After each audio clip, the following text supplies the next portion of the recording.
En el marco del programa de la Cátedra de Programación Matemática de la Maestría en Matemáticas y Computación de la Universidad de Carabobo, vamos en esta oportunidad a hacer una pequeña revisión de lo que respecta a los problemas unidimensionales cuando hablamos de optimización de sistemas. En este caso hablaremos un poco de los problemas unidimensionales sin restricciones.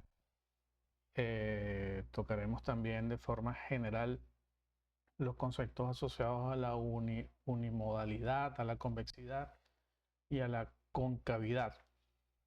Veremos también un poco de qué hablamos cuando nos referimos a la caracterización de mínimos o máximos locales, y basados también un poco en el concepto de una dimensión. eh, Veremos algo de los métodos de búsqueda o los métodos de optimización que no utilizan derivadas. Estos son como por ejemplo la sección dorada y la interpolación parabólica. La interpolación parabólica, perdón. También hablaremos un poco del vector gradiente, de la matriz hessiana, de la caracterización de óptimos locales y de los gráficos de contorno. Esto será una revisión de conceptos, una revisión de conceptos matemáticos. Nos estaremos apoyando en dos herramientas, en Google Colab y en Python como lenguaje de programación. De modo que para expresar los conceptos generales hemos desarrollado algunos scripts que se ejecutan en Google Colab para de forma gráfica mostrar y entender los conceptos de lo que estaremos hablando en el transcurso de esta exposición. Me habla el ingeniero Melvin Padilla, cursante, como ya les comenté, de la Cátedra de Programación Matemática en la Maestría en Matemáticas y Computación de la Universidad de Carabobo.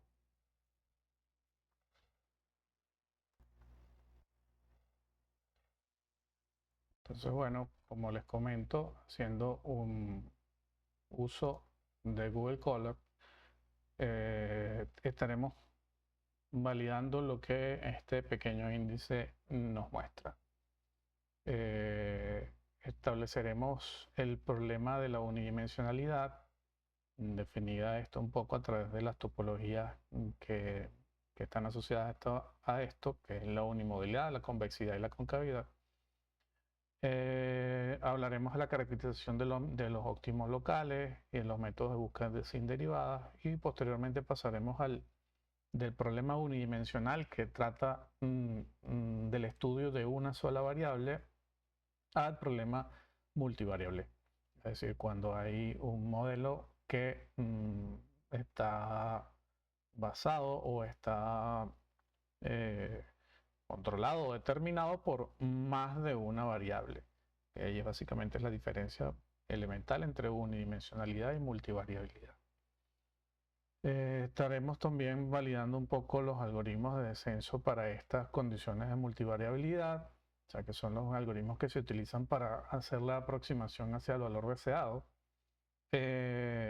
Y finalmente chequearemos un poco cuando, por ejemplo, a través de lo que llaman el problema del valle curvo, estos modelos de gradiente pueden tener errores en la predicción o fallas en la consecución del resultado. Finalmente, bueno, chequearemos también las soluciones a través de los métodos de Newton y de lo que corresponde a las matrices hessianas. Todos sabemos que los problemas de optimización lo que establecen o lo que buscan es estudiar y diseñar un grupo de variables para los cuales se obtenga el mejor resultado posible de una función objetivo. Esta función objetivo es un modelo, generalmente un modelo matemático, que representa un sistema en ingeniería, un proceso, una máquina o algún, digamos, algún tipo de procedimiento que pueda ser modelado matemáticamente y que a través de entonces de la maximización o minimización de este modelo, de este objeto, bien tengan restricciones o no, se obtenga entonces la mejor condición o el mejor funcionamiento y la mejor eficiencia de este sistema. Esto, como les comento, abarca todas las áreas de la ingeniería, o sea, desde estructuras mecánicas, civiles, químicas, problemas de transmisión de potencia, o sea, cualquier proceso en ingeniería o en física o en otras áreas inclusive en los que se pueda diseñar o modelar esto a través de una función. En general, partiendo de este principio, pensamos que, o es de harto sabido, que ningún proceso físico o ningún proceso de ingeniería general depende de una sola variable. Siempre hay muchísimas variables interrelacionadas. Pero el concepto, cuando se busca modelar matemáticamente o a través de software estos procesos, siempre termina en el problema unidimensional, que no es más que prestar atención, digamos, a una sola de estas variables y al establecer cambios en esta variable y validar cómo el sistema responde, obtener entonces una respuesta que mejore la eficiencia de este sistema. En función de esto nos enfrentamos entonces a lo que acá está definido como el problema unidimensional, ¿okay?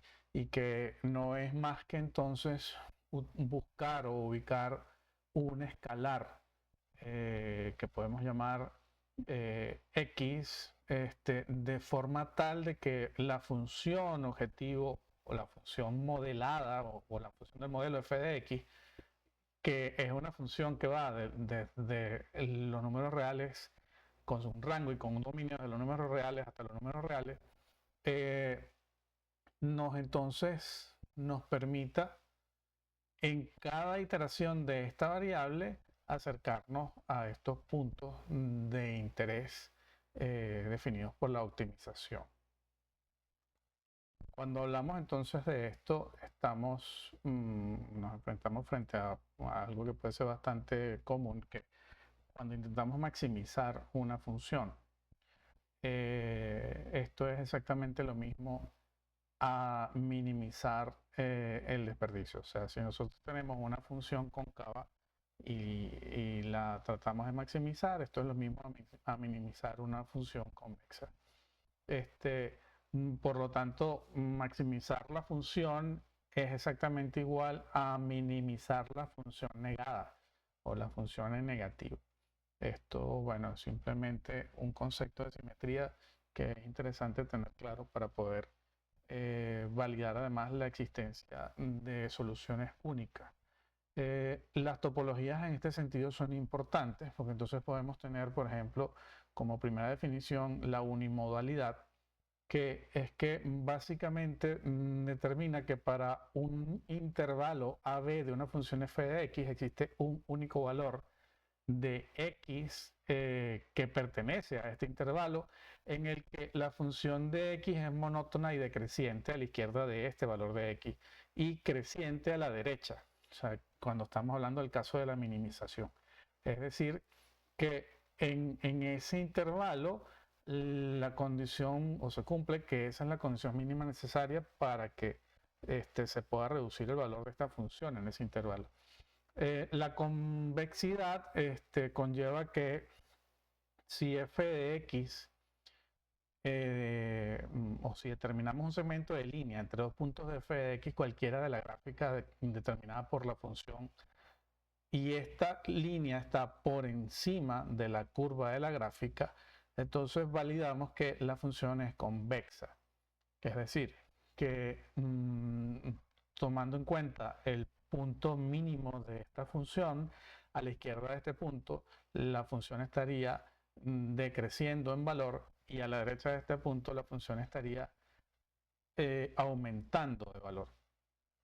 Matemáticamente la expresión es esta que tenemos acá, en la que dice que para todo x y y en el dominio lambda que pertenezca a 0 y 1, entonces debe cumplirse esta expresión que tenemos acá, en la cual la función evaluada en lambda por x más 1 menos lambda por y va a ser siempre menor o igual al lambda por la función, por la f de x, o por la función evaluada en x, más 1 menos lambda por la función evaluada en y. Si esta función es dos veces diferenciable, o sea, si la primera y la segunda derivada existen, entonces es obligatorio que la segunda derivada de la función f de x sea mayor que 0 en todo el dominio.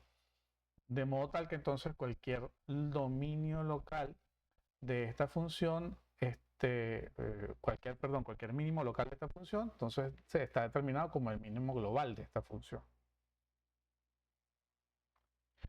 Si por el contrario, entonces al escoger dos puntos de esta función y trazar la línea entre ellos, esta línea está por debajo de la curva, entonces entendemos que la función, o en ese segmento, digamos, en ese rango, la función es cóncava, tiene una concavidad. Es decir, que la función tiene una forma de colina o de tazón invertido, o sea, cumple lo opuesto a lo que hablábamos antes. En este punto x, en el cual la función tiene un máximo en este caso, la función sería creciente a la izquierda de este punto y decreciente a la derecha de este punto.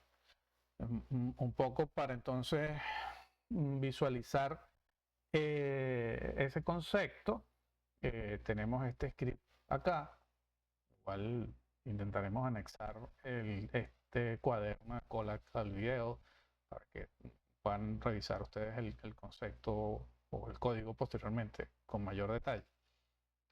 Pero tenemos que, bueno, que evidentemente aquí la función x al cuadrado es una función cóncava, porque, como vemos, viene decreciendo en el punto mínimo, que aquí gráficamente validamos que es el punto 0, el valor para x igual a 0, y a la derecha del punto x igual a 0, ella empieza a subir.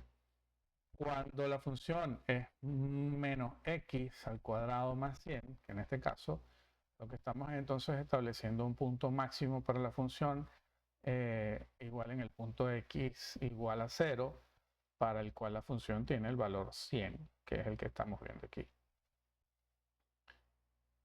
Un ejemplo un poco más elaborado, entonces este que tenemos en este siguiente script.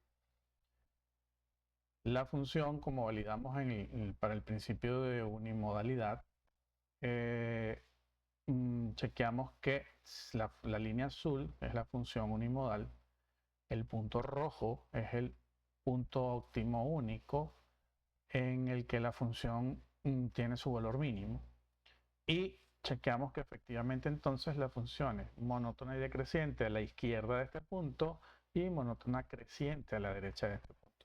Aquí podemos validar el concepto que hablábamos, que al dibujar una cuerda entre dos puntos de esta función, hablando de esta función cóncava inicial, esta línea formada por estos dos puntos queda arriba de la curva de la función, que en este caso es la función verde, la función convexa es la función verde.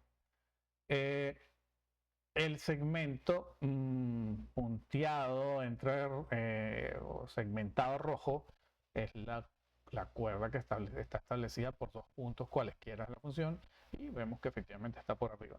Esto es una demostración gráfica de que efectivamente la función es convexa. Aquí validamos también en esta otra gráfica la dualidad. Si nosotros entonces tomamos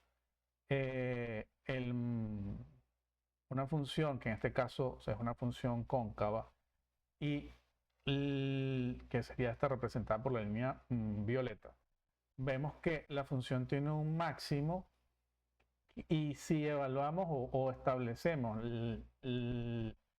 El negativo de esta función, ella tendrá en el mismo punto, en el mismo valor de x, un mínimo.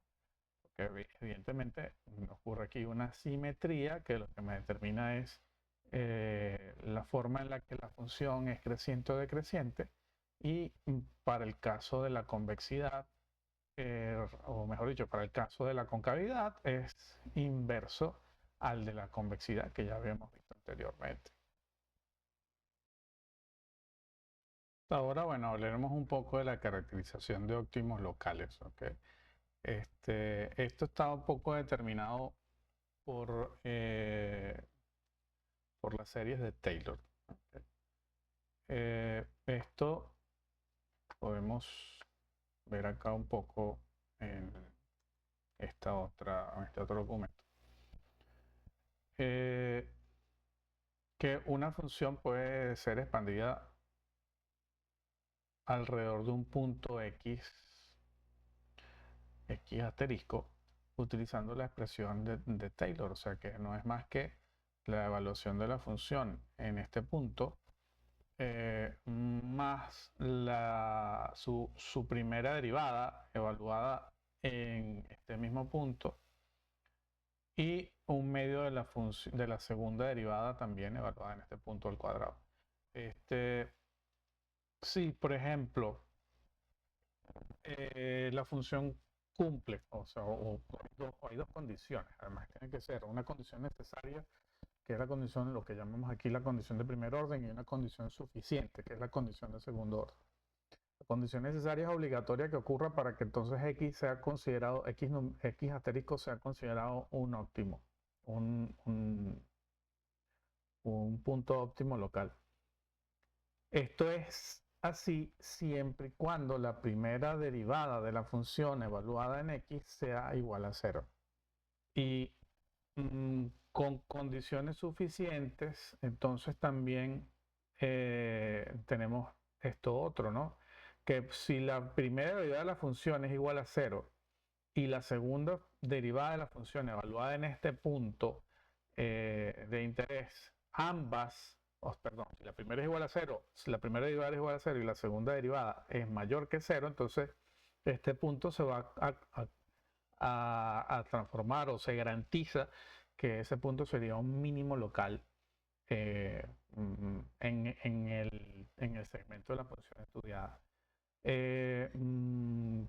Caso contrario ocurre cuando la primera derivada sigue siendo igual a 0, que es lo que hablamos antes como condición necesaria, y la segunda derivada de la función es menor que 0. Para este caso, entonces, la función tiene un máximo local. Y si en algún momento ocurre que la evaluación de la función en el valor x numeral de la segunda derivada de la función en el valor x numeral es igual a 0, no podemos definir a través de este método si este punto es un mínimo o un máximo. Esto lo podemos validar un poco en este caso, ¿no? Aquí igual, como les comento, está el script en Python que nos determina estas condiciones. Si tenemos una función que está aquí, bueno, aquí no se ve la segmentación, pero está superpuestas. Esta función evaluada tiene, vamos acá,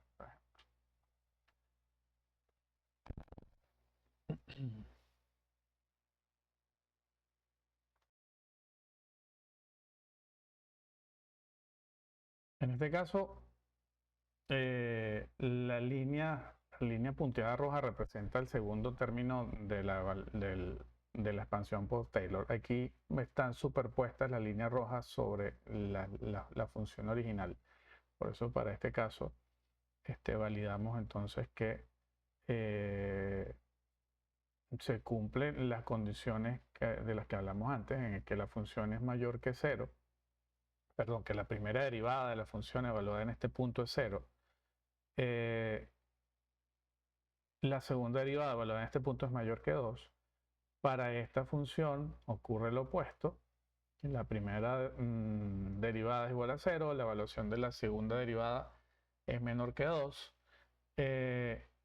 y por lo tanto entonces concluimos que la curva es cóncava. Pero para este tercer caso, cuando hay un punto de inflexión, la evaluación en Taylor nos da 0, entonces no podemos determinar, y aquí gráficamente se puede evaluar si ese punto es un máximo o un mínimo. Si nosotros nos vamos un poco aquí al código, podemos validar cuáles son las expresiones que estamos usando para eso. Para el caso 1, estamos utilizando la expresión f de x igual a x al cuadrado, que es la que entonces determina esta parábola que tenemos acá. Si nosotros calculamos la primera derivada de la función, tenemos entonces que esta derivada es esta que está acá. Es igual a 2x, que es la primera derivada de x al cuadrado. Calculamos la segunda derivada y este valor es 2. Entonces aquí para el punto igual a 0, al evaluar la función f de x tenemos que 0, al evaluar la función, la primera derivada de la función nos da 0, y ya sin necesidad de evaluación la segunda derivada es una constante que es igual a 2, que es mayor que 0. Entonces esto cumple con esta condición de la que hablábamos anteriormente, que está acá, ¿okay? De que la primera derivada de la función es igual a 0 y la segunda derivada de la función es mayor que 0. Entonces este punto x evaluado es un mínimo que está confirmado por la evaluación de la función. Esto lo validamos cuando vemos efectivamente la gráfica y cuando vemos el punto en el cual esto ocurre. Del mismo modo, entonces, para el caso número 2, la función entonces que estamos evaluando ahora es x menos x al cuadrado más 4. De forma análoga a lo anterior, calculamos la primera y la segunda derivada. Obtenemos que la primera derivada es menos 2x y que la segunda derivada es menos 2. Al evaluarlas en x, validamos que la primera derivada es igual a 0 y que la segunda derivada es menor que 0. Por lo que entonces efectivamente coincidimos con que esto es un máximo para esta función y que la función es cóncava. Ahora, para el caso 3, que hay un punto de inflexión en la función, como vemos aquí, con un punto en el cual la función cambia, okay, su pendiente, esta sería la función x al cubo. La primera derivada de x al cubo es 3x al cuadrado, la segunda derivada es 6x. Al evaluar la primera y la segunda derivada en la función o en el punto, en el valor de x igual a 0, que es el valor de interés, obtenemos que ambas son iguales a 0, por lo cual, utilizando este concepto de la expansión de Taylor, no podemos, para el caso de esta función, confirmar o garantizar que ese punto sea o no un máximo o un mínimo. O sea, de esta manera entonces no hay conclusión asociada a esto, y esto se determina además al lado con la gráfica que como un punto de inflexión de la gráfica.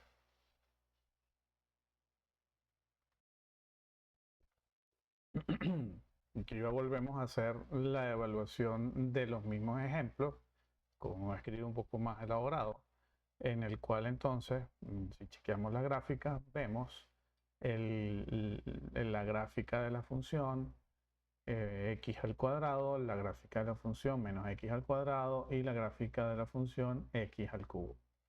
Esto tiene una forma de valle, o sea, como validamos aquí, o sea, aquí tenemos una forma de cima y esta es la forma que se conoce como silla, en la que, bueno, está determinada por el punto de inflexión. Cuando graficamos la primera derivada entonces de la función x al cuadrado, tenemos esta recta, que es la recta x igual, la recta f de x igual a 2x, que cruza 0 y que en este punto entonces va desde menos hacia más. La evaluación de la segunda derivada entonces es un f de x igual a 2, lo que nos determina una recta positiva para todo el rango de las x con y igual o con f de x igual a 2. y para el caso del mínimo ocurre exactamente el mismo comportamiento, salvo, perdón, del máximo local, cuando la función es convexa, ocurre el mismo comportamiento, pero la primera derivada entonces, que está determinada por la recta menos 2x, va de menos a más, o sea, tiene una pendiente negativa. Por ende, bueno, la segunda derivada será negativa también en este caso. Ahora, cuando tomamos la derivada, la primera derivada de la función x al cubo, tenemos entonces una parábola que no tiene cambio de signo. Ella llega al punto cero, pero no va al negativo. Y la segunda derivada es una recta que cruza por cero. Entonces, en este caso de la inflexión, como ya vimos anteriormente, no tenemos elementos adicionales para garantizar que efectivamente esto sea un máximo o un mínimo para esta función en ese intervalo que estamos estudiando.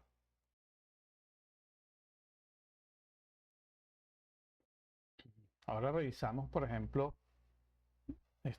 los conceptos de búsqueda sin derivadas, o sea, porque bajo este criterio que hemos establecido anteriormente, si tenemos un proceso modelado por una función, nosotros podemos entonces a través del estudio de su primera y segunda derivada validar si esta función en un punto específico de interés tiene un mínimo o un máximo, o mejor dicho, identificar este punto al resolver la ecuación que determina cuando la primera derivada es cero y validar entonces después a la segunda derivada si esta es positiva, negativa o cero. Pero en algunos casos el proceso o el concepto o lo que queremos estudiar, lo que queremos diseñar, no tiene una fórmula muy bien definida o no tiene, como lo dice acá la nota, una fórmula bonita, ¿no? O sea, una fórmula matemáticamente bien clara. Entonces, si esa función no existe, es muy difícil poder hacer el cálculo matemático de estas derivadas. Entonces, aquí es cuando entran los métodos geométricos a través de los cuales podemos entonces nosotros hacer este estudio similar al que hemos visto, ¿no? Estos métodos son los métodos que entonces se utilizan sin el uso de las derivadas. El primero de estos métodos es un método conocido como la sección dorada, que básicamente lo que hace es que va evaluando la función por intervalos y cada intervalo se reduce a través de lo que se llama la razón áurea, que es un valor que está determinado por 1 más la raíz cuadrada de 5 entre 2, que es aproximadamente igual a 1.618. Esto lo que busca es entonces ir como evaluando la función por segmentos y a través de la progresión de este segmento ir llegando al valor entonces deseado del, del, del tramo de la variable estudiada al que se le quiere entonces conocer este punto de máximo o de mínimo. Vamos entonces a través de, nuevamente, como les comenté, un ejemplo desarrollado en Python, entender el concepto del que estamos haciendo referencia. Por ejemplo, en este caso hay un proceso que modela la temperatura de una reacción química, ¿ok? Entonces lo que se quiere es encontrar un valor para esta temperatura en el que el rendimiento de esta reacción es máxima. Esto puede ocurrir por muchas razones. Por ejemplo, o sea, yo puedo tener un reactor químico en el cual se está haciendo algún proceso y en el que por las condiciones de este proceso, si yo lo caliento a una temperatura inferior a la de este punto deseado, la eficiencia de la reacción no es tan buena. y me permite o me obligaría entonces, por ejemplo, a consumir más combustible porque tengo que estar aumentando el tiempo en el cual esta reacción ocurre. Por ejemplo, se me ocurre que si la condición es la otra, la temperatura es mucho más alta de esta temperatura óptima, aunque probablemente consuma mayor combustible, también puedo tener riesgo de que la reacción no ocurra bien o que por el contrario, esa temperatura excesiva no aporte un un desarrollo óptimo para el comportamiento de esta reacción química. Entonces, ¿qué busca el modelo? Definir un punto en el cual la temperatura sea óptima. Es decir, que el modelo haga o la reacción determinada por esta función eh, sea, sea eficiente, sea el mejor posible. O sea, sin un mayor ni un menor consumo de combustible, que es el que estaría utilizando en una caldera, por ejemplo, para darle el calor a esto, la reacción se complete con la mayor eficiencia posible. Entonces, esto lo modelamos acá con este otro script, ¿ok? Y vemos acá el gráfico, por ejemplo, ¿no? Esta gráfica sería la función que puede ser tal vez una función empírica, a lo mejor no tenemos la condición matemática, ¿no? O el valor matemático. Pero, ¿qué busca entonces la sección dorada? Ella busca disminuyendo este segmento en el cual se está haciendo la evaluación eh, a través de esta razón, la que llamamos la razón áurea, va bajando la longitud del segmento en estudio, de modo tal de que entonces el valor en el cual esta función es mínima, ella da el resultado esperado. A ver, ¿cómo funciona un poco esto? Definimos un intervalo, que es el que está representado aquí por la línea amarilla.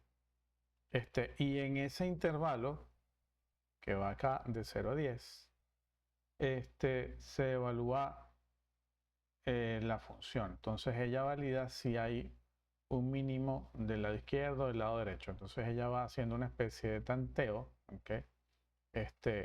Y en cada reducción, o sea, este punto de interés está en el centro, digamos, de, del intervalo en estudio. O sea, nuestro intervalo es acá, que está acá, que es desde 0 hasta 10, que es el que está representado por la línea amarilla.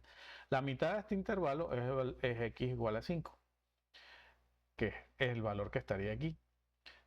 Cuando nosotros entonces evaluamos para x igual a 5 con el método que hemos hablado anteriormente, si ese punto es un mínimo o un máximo, pero obtenemos que no es un valor determinante, ¿okay? Pero chequeamos que el valor está a la derecha, volvemos entonces o disminuimos este segmento en la razón áurea, o sea, que hablamos anteriormente. Este nuevo segmento va a estar determinado por este factor, ¿okay? O sea, el 1.618. Si tomamos esto y le aplicamos este factor, obtendríamos o viceversa. Al disminuir este valor, estaríamos disminuyendo el tramo en el cual entonces nos interesa ahora evaluar. ¿Qué ocurre? Que ahora el punto intermedio queda a la izquierda. Entonces, evaluamos y ahora entonces él coloca el inicio de esto en el extremo derecho del segmento. O sea, fíjense qué ocurre acá, ¿no? O sea, el intervalo deseado es de 0 a 10. el centro de este intervalo, a partir del cual estamos iniciando el algoritmo, está a la derecha. Entonces yo quiero ahora estudiar un segmento más pequeño. Este segmento estaría determinado por la longitud del intervalo anterior entre la razón áurea. Pero como este punto está a la derecha, entonces este nuevo intervalo arranca en el elemento a la izquierda del intervalo anterior. Entonces este nuevo intervalo empieza en 0 y llega hasta el valor que determina la división del segmento anterior entre la razón áurea. Pero el centro de este intervalo ahora está a la izquierda. Entonces, ¿qué ocurre? Que ahora el siguiente valor del centro va a estar entonces, o este segmento nuevo arrancará a la derecha. O sea, en cada una de las iteraciones, lo que hace el algoritmo es que determina cuál va a ser el elemento común del nuevo segmento respecto al segmento anterior. Entonces, ¿esto qué es lo que establece? Bueno, empieza a hacer una aproximación izquierda-derecha, izquierda-derecha, izquierda-derecha, izquierda-derecha, hasta que simplemente en la iteración n ya este punto no cambia de lado, o sea, ya no está ni a la izquierda ni a la derecha, y llega entonces a coincidir con el punto mínimo del proceso, que como vemos acá es el punto 4, que está representado por el punto rojo. Si ahora chequeamos este otro script que tenemos acá, podemos hablar de otro proceso, ¿no? Tenemos una curva que es la curva azul, que es la curva de transferencia de potencia en un sistema eléctrico, ¿okay? Que nuevamente no disponemos de una función, digamos, explícita para eso. Entonces, utilizando la razón áurea, podemos validar cómo este valor va cambiando, ¿no? O sea, si tenemos la curva azul, que es la curva de transferencia de potencia, y la primera iteración en la que iniciamos, arrancamos con un ancho de segmento de 100, vamos obteniendo entonces poco a poco que este valor se va disminuyendo hasta que efectivamente, si como vemos acá en esta tabla que tenemos acá, para la primera iteración, ¿okay? El valor o el valor definido es de 61, que es aproximadamente el centro de esta que está acá. Vemos cómo va cambiando la iteración. El valor de los ohmios para los cuales este sistema tiene máxima transferencia de potencia arranca en la primera iteración siendo 61. Y vemos cómo entonces el ancho va cambiando del intervalo, ¿no? De 61 pasamos a 38, de 38 a 23, de 23 a 14, así sucesivamente, hasta que el intervalo se hace excesivamente pequeño. Entonces, si vemos cómo cambian los valores de la resistencia en este caso, que es la que determina esta curva, vemos que van disminuyendo hasta que con el tiempo empiezan a, a coincidir en un valor único, ¿no? Que es 40, en este caso 40 ohmios, y que definiendo entonces en el software o en el modelo matemático cuál sería nuestro diferencial o nuestro epsilon, vemos aquí que ya efectivamente el valor confluye a 40 y que en los últimos tres valores este valor siempre es 40,01,01. Entonces no tiene sentido establecer un ancho más pequeño del segmento de evaluación, porque bueno, ya hemos llegado a un valor en el que se aproxima el cálculo al teórico que habíamos expresado. Entonces, lo que determina esto es que hay un error en la estimación, para este caso es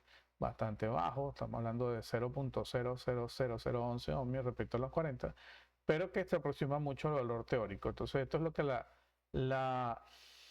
el método de la razón áurea nos permite entonces validar y definir para poder entonces obtener el valor deseado en este caso.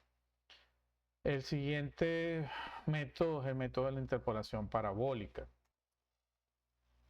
Este método, el método de la interpolación parabólica, se aprovecha de una condición que cumple muchas funciones, ¿no? Muchas funciones que tienen un comportamiento suave, es decir, que no tienen cambios bruscos en la curva o en su elemento gráfico, digamos, en la variabilidad de sus valores. Entonces, este, mm, el fundamento de esto es que muchas funciones tienen una aproximación cuadrática cuando están muy cercanas al valor óptimo de ellas, o sea, cuando están cercanas a su mínimo o a su máximo.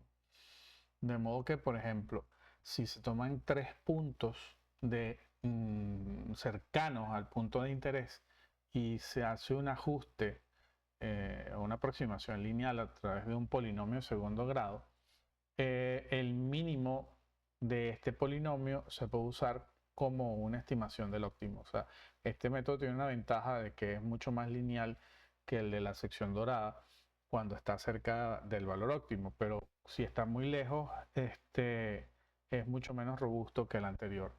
Pero el concepto, nuevamente aquí está el script con el que hemos simulado estas condiciones, pero el concepto es el siguiente, ¿no?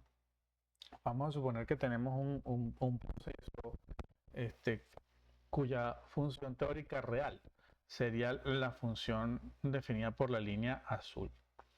Pero a través de, digamos, un grupo de mediciones del proceso real, lo que tenemos es una serie de puntos. No tenemos una validación continua de esto, sino que tenemos valores discretos. O sea, yo tengo en un punto de la variable independiente un valor de la variable dependiente o un elemento de la función o un valor de la función de salida. Entonces, supongamos que tenemos tres de estos puntos de ese proceso en el que lo medimos, como por ejemplo, anteriormente habíamos hablado, no sé, de la velocidad de la reacción, o la tasa de transferencia de potencia. Entonces, estos puntos aquí, en este caso, sería, por ejemplo, x igual a 0, y igual a 0, x igual a 0,5, con un valor de y negativo, tal vez de menos 0,4. Y para x igual a 2, y igual a 1,1 aproximadamente. Estos puntos son puntos empíricos. Como yo no tengo, tal vez, una función real, yo lo que hago entonces es que a través de un ajuste buscamos una función que pase a través de estos tres puntos. Entonces, esta función es un modelo aproximado de nuestro proceso. Ahora, si nosotros entonces aplicamos este modelo de interpolación, vemos que, por ejemplo, para este valor único en el que tal vez empíricamente hemos estado trabajando, aún la función no es mínima, porque para la curva teórica estaría un poco más a la derecha. Pero si nosotros calculamos entonces cuál para esta nueva curva ajustada sería el valor mínimo, de la que ya tenemos una expresión matemática, entonces con la que podemos utilizar algún cálculo, vemos que la estrella que está acá es la que determina el valor mínimo para la función ajustada en el segmento en el que estamos trabajando, en nuestro segmento de interés. Y este valor se aproxima mucho mejor al valor mínimo real de nuestro proceso, ¿no? O sea, o del modelo que tengamos en nuestro proceso. Entonces, aunque no tengamos el modelo original, que es el representado por la línea azul, si a través de un grupo de datos experimentales podemos hacer un modelo teórico ajustado, o sea, que cumpla con estos valores, estudiar el menor valor o el punto máximo, el punto mínimo de esta función, nos aproximaría de una forma muchísimo mejor al valor real. Entonces, si actualmente estamos trabajando en este punto, nosotros podemos ajustar nuestro sistema para que trabaje aquí y vamos a garantizar que va a estar entonces para efectos de esa variable en estudio en un mucho más próxima al mínimo real, lo que, bueno, definitivamente mejora la eficiencia de nuestro producto, de nuestro sistema. Si nosotros hacemos esto mismo y comparamos, por ejemplo, la velocidad de convergencia, vemos que el número de iteraciones al cual el error es mucho más bajo, es menor para el caso de la interpolación parabólica que para el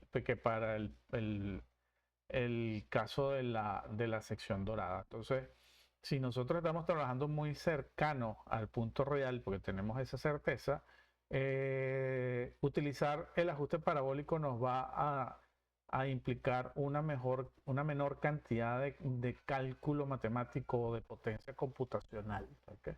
Entonces, estos son parámetros interesantes que definen los algoritmos de optimización, porque al final lo que queremos es llegar de la mejor forma posible o más rápidamente a este valor y con un menor consumo de recursos. Entonces, en este caso vemos que evidentemente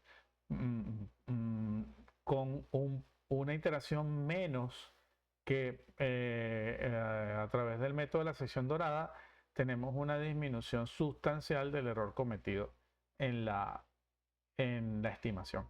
Para los primeros 2 puntos vemos que, bueno, sí hay una mejora, aunque el comportamiento es similar, pero ya para la tercera iteración, la velocidad con la que el error disminuye es muchísimo más alta, porque vemos aquí una pendiente negativa mucho más pronunciada que si la comparamos con la línea de la sección dorada. De modo concluyente, bueno, podemos simplemente expresarlo como está bien dicho aquí, ¿no? La sección dorada es muy confiable, pero es lenta. Mientras que en el modelo parabólico se gana precisión muy rápidamente. Y esto, bueno, depende exclusivamente de que efectivamente la función, con una función suave, se parece muchísimo a una parábola cuando está cerca de su valor mínimo. Ahora, todo esto que hemos conversado hasta ahora está pensado para el estudio de una sola variable, pero en general los procesos industriales o los procesos reales o todos los eventos o todos los fenómenos en el mundo real no dependen de una función o de una variable exclusivamente. Entonces entramos en el concepto de el multivariable, o sea que es cuando una función tiene su rango en los números reales o en el grupo de los números reales, y su dominio también en el grupo de los reales, pero el vector de variables ya no es x, sino que es una x n. Entonces podemos tener una x1, una x2, una x3, una xn, que representan todos los parámetros que determinan cuál va a ser el comportamiento de esta función. Esto nos introduce entonces a un concepto que es sumamente interesante, que es el vector gradiente. Y el vector gradiente es básicamente un vector que indica en qué dirección se mueve la función determinado por la variación de sus parámetros de entrada. Es algo así como una brújula que nos indica hacia dónde está el norte, ¿no?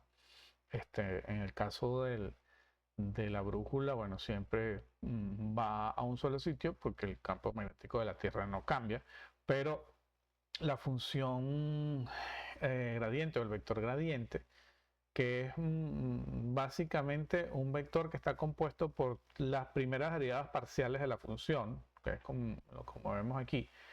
Si tenemos una función f de x, el gradiente de la función f de x será un vector en el cual hemos evaluado la función f de x para su variable 1, que estaría definida por este vector que está acá, x1. El siguiente elemento sería la función f de x, la derivada de la función f de x parcial para el valor x2 y así sucesivamente hasta que obtenemos entonces la derivada parcial de la función respecto a x sub n. Este vector es entonces el vector conocido como vector gradiente y que nos determina lo que hemos comentado hasta ahora. En un sistema óptimo y sin restricciones, se considera que todas estas derivadas parciales deberían ser iguales a cero. O sea, el punto en el cual todas estas derivadas parciales son iguales a cero, que determina uno x sub i, x sub 2, x sub n, sería el punto óptimo para esta función, que es un poco el mismo concepto inicial en el que evaluamos la primera derivada de la función para que tenga un mínimo o un máximo. Aquí también establecemos un concepto adicional que es el concepto de la matriz hessiana, que básicamente es un complemento al vector gradiente. En este caso es una matriz n por n, que es una matriz simétrica, que va a estar compuesta por las segundas derivadas parciales de la función. Aquí tendremos entonces que con un elemento h i sub j de x va a ser la segunda derivada de la función respecto de x sub i respecto de x sub j. Esto es básicamente para determinar si un punto particular es un máximo o mínimo o un punto de silla. Nuevamente, siguiendo con nuestros códigos Python, vamos a generar unos gráficos en 3D y en 2D para una función de dos variables, de modo que podamos entonces encontrar su óptimo. Lo vamos a hacer con dos variables porque, bueno, evidentemente es mucho más sencillo, ¿no? Si nosotros aquí validamos, por ejemplo, la función de la que estábamos hablando en este caso, la función sería la función f de x de y, es una función que depende de un valor de x y un valor de y. Este caso está determinada por x al cuadrado más x por y más y al cuadrado, o sea, es una función cuadrática del polinomio bastante conocido. Si nosotros entonces, como hemos comentado, chequeamos el gradiente, este gradiente va a estar determinado por las primeras derivadas de la función. La primera derivada de esta función respecto de x sería 2 a la x más y la primera derivada de la función respecto de y sería x más 2y. ¿Okay? Esto sería el vector gradiente de la función. Cuando determinamos esto para las segundas derivadas, entonces obtenemos la matriz hessiana, que es la que estamos hablando acá. Esta matriz estaría definida entonces por los valores 2, 1, 1 y 2, que vienen evidentemente de la evaluación de las segundas derivadas de estos elementos que están acá. Si evaluamos la segunda derivada de esto sería el valor de 2, aquí tenemos el valor de 1 y lo mismo para otra línea. Si vemos entonces, esta es la forma o la gráfica de esta función, y esto que tenemos a la derecha sería un campo, a ver, que es el que estaría definido por el gradiente. Esto sería una gráfica del gradiente de la función, en el que evidenciamos o nos podemos imaginar que, por ejemplo, si estamos parados en esta zona que está acá, o más que parados, si pudiésemos, imaginamos que esta es la superficie, pero esto que estamos viendo aquí es una vista desde el Z, desde el eje Z de la superficie, de este plano o de este elemento, de esta sábana, digamos, que podemos tener aquí colgada, ¿no? De algunos soportes. Cuando nosotros vemos eso desde aquí arriba, y colocamos una bola aquí, una esferita, esa esferita se va a mover en la dirección de cada una de estas flechas que está acá. Entonces, esto lo que en este caso particular nos está diciendo es que cualquier punto en el que nosotros coloquemos una esfera va a hacer que esa esfera termine llegando a este punto marcado por la X roja. Cada una de estas direcciones son las que nos determina el vector gradiente del que ya comentamos anteriormente. Si hacemos una revisión adicional de esto, tenemos, bueno, otro segundo ejemplo en el que se valida de forma similar la misma caracterización.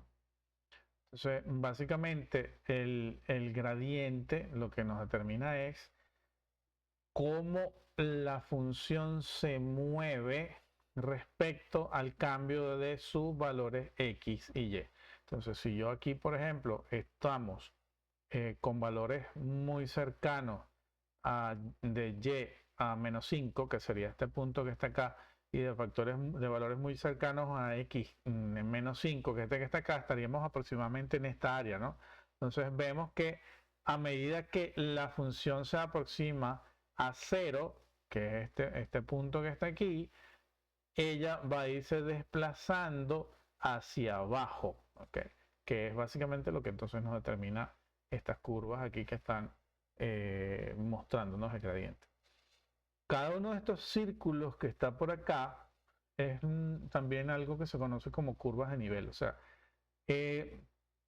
para todos estos puntos que están en esta misma línea que separa, digamos, un círculo de otro, el valor de la función o de la función gradiente, si podemos llamarlo de esa manera, es igual. Entonces quiere decir que supongamos que esto, no sé, pudiese evaluar la fuerza con la que cae el objeto hacia abajo. En cualquiera de estos puntos que consideremos, esa fuerza va a ser la misma. Estamos hablando de que estas curvas de nivel serían algo así como una curva equipotencial, o sea, la velocidad, la fuerza, a través de la cual una partícula, como hablamos, por ejemplo, en el caso de que pudiésemos colocar una esferita, si esto fuera un plano real físico, va a moverse igual que en cualquiera de estos puntos que estén aquí alrededor de estas curvas de nivel. Esto es un comportamiento interesante, porque simplemente nos dice que podemos tener muchos puntos en los cuales la tendencia a moverse o a cambiar de valor de ese proceso en estudio o de ese sistema de estudio es similar. ¿Okay? Eso entonces es el concepto general asociado al gradiente. Ahora, ¿cuándo entra la Hessiana, la matriz Hessiana? Bueno, la matriz Hessiana entra cuando hablamos del teorema de Taylor, pero a nivel de la multivariable, ¿no? Esto se utiliza como fundamento teórico en modelos de optimización avanzados, como el modelo de Newton o Newton-Raphson, por ejemplo. ¿Y qué es lo que hace esto? Utiliza una aproximación de segundo orden, o sea, para determinar, un campo alrededor del punto en el que queremos hacer el estudio. Por ejemplo, si nosotros hacemos o validamos o verificamos el teorema de Taylor para multivariable, es lo que tenemos acá, ¿no? Tenemos una función f introduce estos elementos. La función como tal evaluada en x nos introduce aquí también el gradiente de la función, pero hay un elemento nuevo que es que esta variable o este diferencial que está colocado aquí como h está multiplicado ahora por la matriz hessiana. Por ejemplo, en este caso, si esta ecuación lo que busca es justificar que si el gradiente es igual a 0, desaparece este término y la función estaría determinada casi exclusivamente por el término cuadrático asociado a la matriz hessiana. Esto viéndolo gráficamente es un poco acá, ¿no? Vamos a asumir que este cono de sombra que está aquí es nuestra función original, ¿no? Validamos, por ejemplo, que si el gradiente es 0, el comportamiento estará determinado básicamente por el elemento de primer orden, que es entonces el que estaría aquí como el plano rojo. Por lo que entonces la función de Taylor se reduce solamente a f de x. O sea, estamos hablando de que esta función estaría básicamente definida solo por su valor f de x original. Estos términos no existen. Entonces, esto nos deja con un plano en el cual la verdad no tenemos mucha información. O sea, sabemos que hay un plano horizontal, pero no sabemos si es un piso, si es un techo, o sea, si es una silla, o sea, no sabemos si es un máximo o mínimo. Realmente no hay información de cómo se mueve la variable. Pero si añadimos la hessiana, entonces esta hessiana crea una especie de manto que se aproxima a la forma real de la función. O sea, esto es como que si estuviese tratando de abrazar o de arropar el cono gris, que es la función real. Entonces, esta hessiana sería algo así como, mira, la función se aproxima de esta forma cuando estamos variando los parámetros.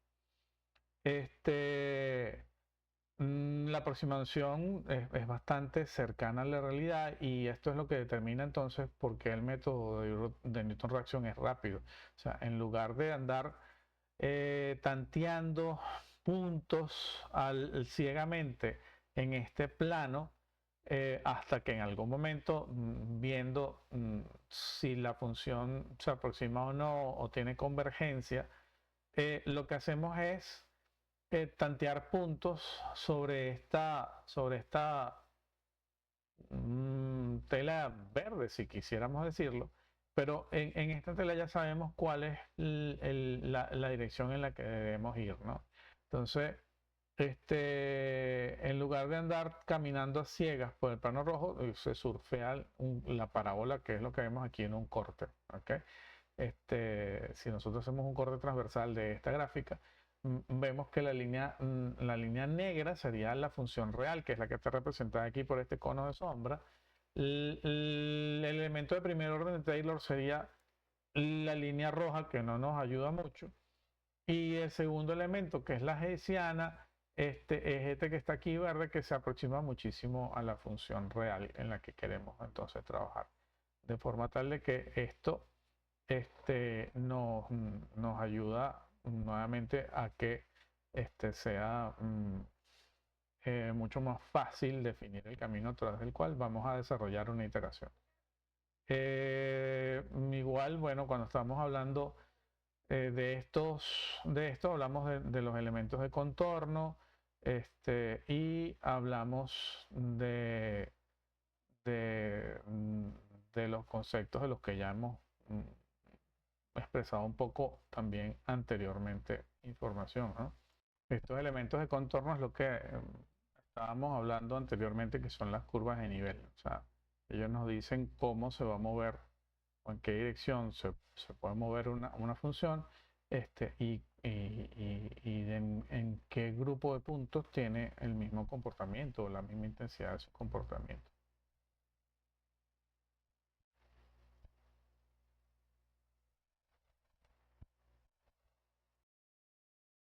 Hay un grupo de algoritmos también, que son los que se conocen como algoritmos de definición multivariable, ¿no? Muchísimos métodos de optimización iterativa o métodos de cálculo iterativo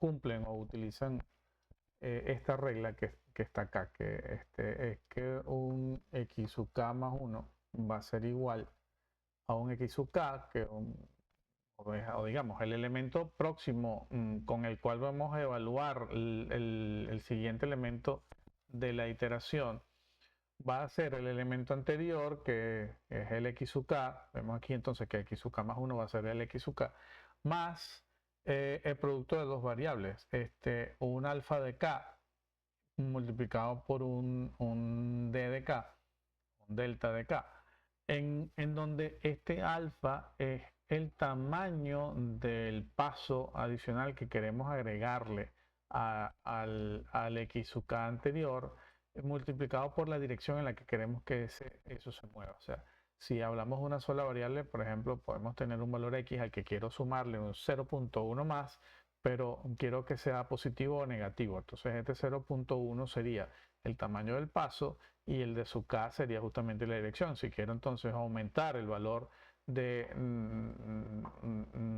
x sub k o disminuir el valor de x sub k, para saber si voy entonces a evaluar antes o después del punto de x sub k.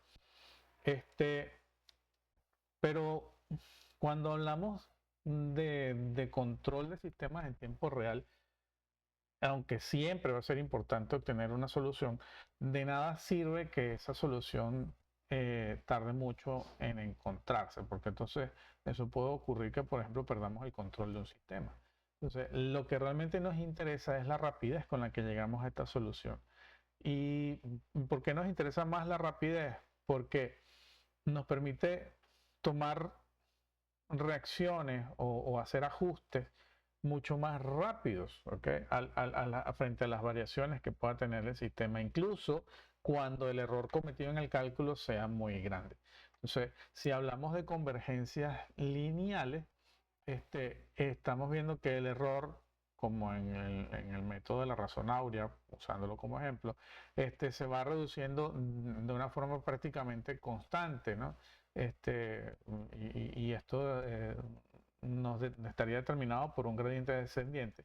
Y esto es bastante robusto, es bastante confiable, pero requiere de muchos pasos para llegar a un valor en el que converja el resultado, o sea, lo que hace que entonces sea muy lento. Entonces es una condición para el análisis o para la simulación que pudiese funcionar muy bien, pero para sistemas reales no. Entonces, cuando hablamos de convergencia cuadrática, ¿okay?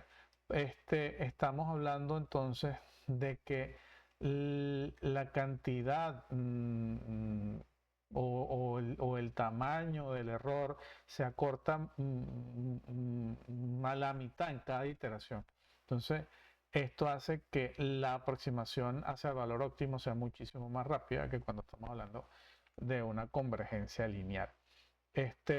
Si consideramos entonces para esto el método del máximo descenso, vamos a chequear que se obtiene un valor de su k, que es este valor de la dirección, que va a estar determinado por el gradiente de la función evaluada en x sub k. ¿Okay? Pero de forma negativa. Entonces, a ver, vamos a establecerlo a través de un ejemplo, como lo hemos hecho anteriormente. Si nos enfrentamos a lo siguiente, ¿no? Generar una trayectoria en zigzag de baches estrechos, en valles estrechos. Esto haría que la convergencia sea muy lenta y es un proceso, por ejemplo, de evaluación que se utiliza en el entrenamiento de redes neuronales. Con este script de Python podemos establecer un ejemplo de esto, ¿no? Si tenemos un proceso y utilizamos esta forma de evaluar, vemos que partimos desde este punto, ¿okay? La primera iteración nos lleva acá, la segunda iteración nos lleva acá, pero vemos que la diferencia entre ellas es más o menos la mitad de la diferencia que había anteriormente, que es lo que hemos comentado de que el error se disminuye a la mitad. Para la tercera y cuarta iteración vemos que entonces este error se va disminuyendo y que el valor va convergiendo al mínimo de estas curvas que tenemos acá, que estarían definidas por el gradiente, ¿no? Vemos que pasa de la curva de nivel 150 a la curva de nivel 75 aproximadamente. Ya aquí en la 1, 2, 3, 4, en la quinta iteración está en la curva de nivel 30. hasta que después de, según la evaluación hecha acá por el script, después de haber hecho 50 pasos, el, se llega al valor deseado. Si nosotros tomamos en cuenta el método de Newton-Raphson, perdón, el método de Newton de multivariable, el de su K o este paso variable, que es el que estamos definiendo aquí, hablamos aquí, recuerden que estábamos hablando que este paso se determina por el gradiente de la función, por el negativo del gradiente de la función, pero cuando hablamos del método de Newton, estamos entonces agregando al gradiente la Hessiana, la inversa de la Hessiana. Entonces, esto hace que esto confluya de forma muchísimo más rápida, ¿no? Si comparamos un método con el otro, el método de gradiente, que lo que pudiésemos llamar un elemento de primer orden, o que utiliza solo el gradiente, que está definido por las derivadas de primer orden, respecto al método de Newton, que utiliza o introduce el valor de la Hessiana, que ya es la matriz, recuerden que es la matriz compuesta por las derivadas de las segundas derivadas parciales de la función. Vemos que digamos que de un solo jalón llega al valor. Entonces, es un comportamiento o una forma de llegar a muchísimo más rápido al valor mínimo de la función deseado, o al valor máximo, al valor óptimo de la función. ¿Problemas de esto? Bueno, computacionalmente puede ser bastante complicado calcular la inversa de la Hessiana del sistema, porque estamos hablando de que hay que ubicar las primeras y las segundas derivadas y después hacer la inversa de esta matriz. Entonces, es algo que una vez que está modelado, bueno, puede ser usado con mucha más efectividad para establecer los puntos de un sistema de control, pero requiere de forma inicial una capacidad de cálculo muchísimo más alta, ¿no? Si chequeamos, bueno, en función de los comentarios que vemos acá, utilizando el gradiente, la función va un poco a ciegas, tanteando, va como tocando a ver en qué dirección nos vamos moviendo, ¿no? Inicialmente el gradiente le dice que baje muy rápidamente en el eje Y, pero que avance muy poco en el eje X. Por lo que incluso en algunos casos esto puede tener un efecto de zigzag también bastante conocido, ¿no?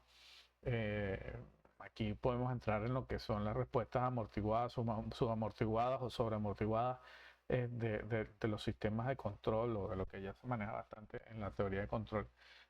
Y esto ocurre porque, bueno, solamente un sistema de control basado en esto, como ya comentamos, está utilizando solo la dirección. Mientras que con la línea azul va de un solo salto al valor. El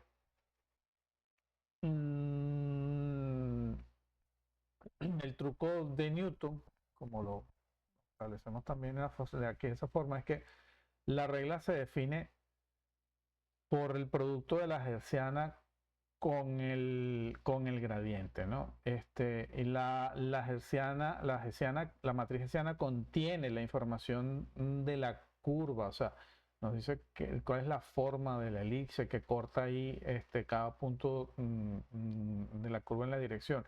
Y al multiplicar esto por el gradiente, el sistema simplemente convierte la elipse en un círculo, con lo que le permite llegar directamente al punto de interés, ¿no?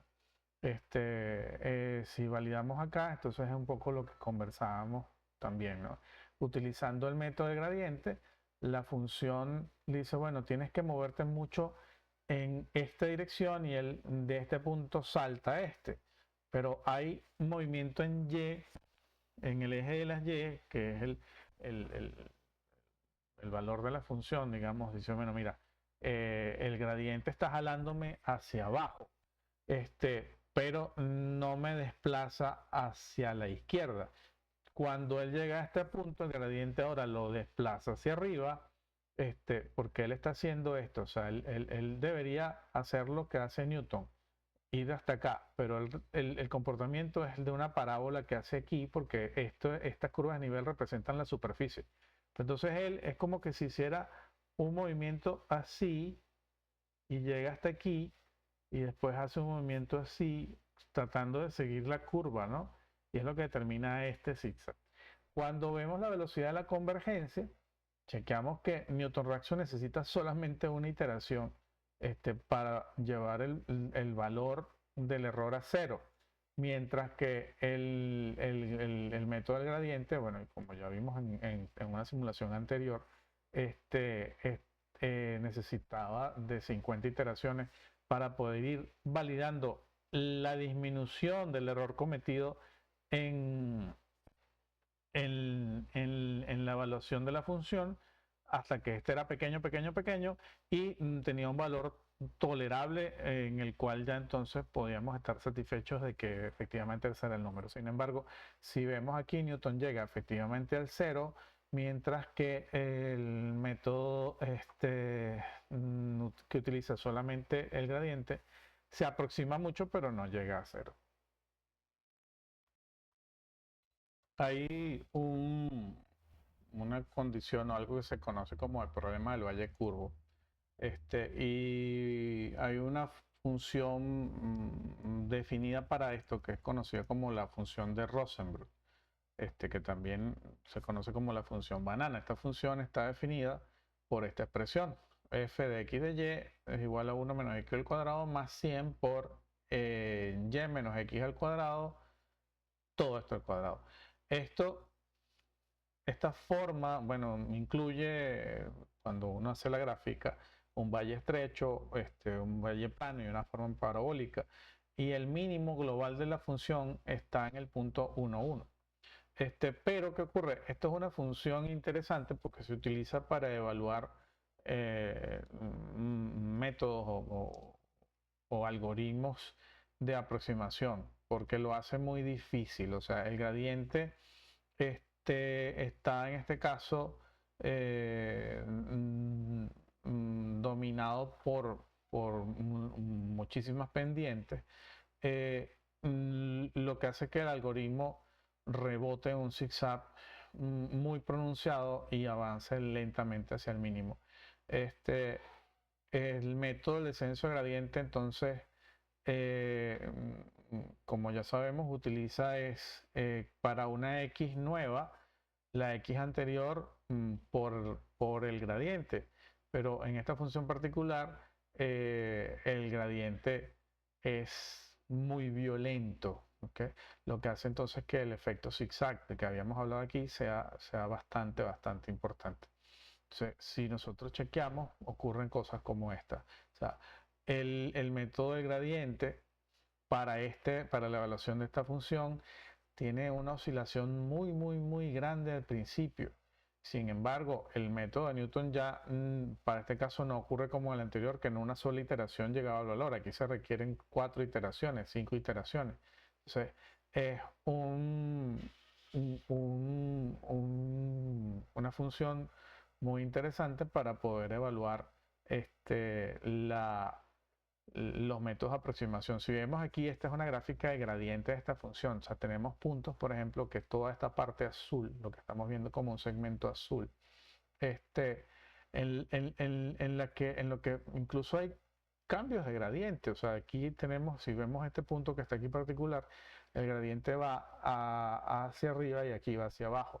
Entonces, cuando estás en este punto, el gradiente te obliga a bajar, pero cuando bajas aquí, este te obliga a subir, y es lo que entonces determina esta condición que tenemos aquí, en la que cambia muchísimo de arriba hacia abajo.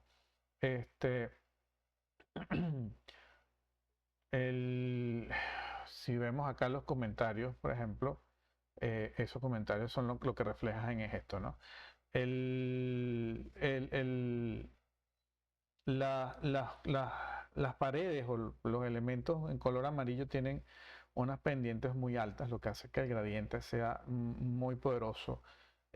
Mientras que en la parte azul este valor es casi plano, que es donde ocurren estos cambios de dirección del gradiente, ¿no? Eh, Esto hace que el movimiento de la iteración rebote violentamente de un lado hacia otro, hasta que al final, bueno, entonces si llega al valor deseado. Eh, Esto es un ejemplo, o sea, esto es una forma o esta es la gráfica de la función. Vemos que ya tiene aquí un, un, un, un valle que viene en toda esta dirección, pero si nos vemos acá arriba, ella sube muy violentamente. De hecho, ahí en una primera iteración, en un primer ejemplo del código, el sistema no hacía la gráfica porque se iba a overflow. O sea, estos valores crecían de una forma muy alta y no era imposible graficarlo. Entonces hubo que hacer un corte, o lo que se llama aquí un clipping, que es como una atenuación de los valores cuando son muy altos para poder entonces determinar la gráfica. Este, mm, Aquí vemos, por ejemplo, que aumentando entonces la cantidad de iteraciones, al final el valor sí llega al deseado, ¿no? Sí, el camino es muy lento porque, bueno, tiene que recorrer todo el valle que está acá. Si esto se hace, entonces, utilizando Newton, mm, vemos que el método de Newton, al colocar la hessiana también y no depender solamente del gradiente, apunta directamente hacia el punto en el que queremos llegar. Mientras que es este vector de dirección, digamos, definido por la línea verde. Mientras que el descenso del gradiente está, al ser más violento, va en una dirección que no coincide con el punto al final. Y es lo que determina la oscilación. O sea, si hacemos la optimización basándonos solo en el gradiente, ella va a tratar de moverse hacia acá. Cuando llegue entonces va el nuevo punto, va a seguir apuntando. Si fuera de Newton apuntaría acá, pero el otro nos apunta hacia arriba y es donde ocurre la oscilación. El producto entonces del gradiente por las hessianas es la que nos define directamente la dirección a la que hay que llegar, y la forma o lo más rápido que podemos llegar a ella. Aquí nuevamente vemos el ejemplo, ¿no? Newton llega acá directamente, y el gradiente se va hasta acá porque la dirección apunta en otro valor que no es el que queremos. Y sube y baja y sube y baja y sube y baja, rebotando hasta que efectivamente llega. Eh,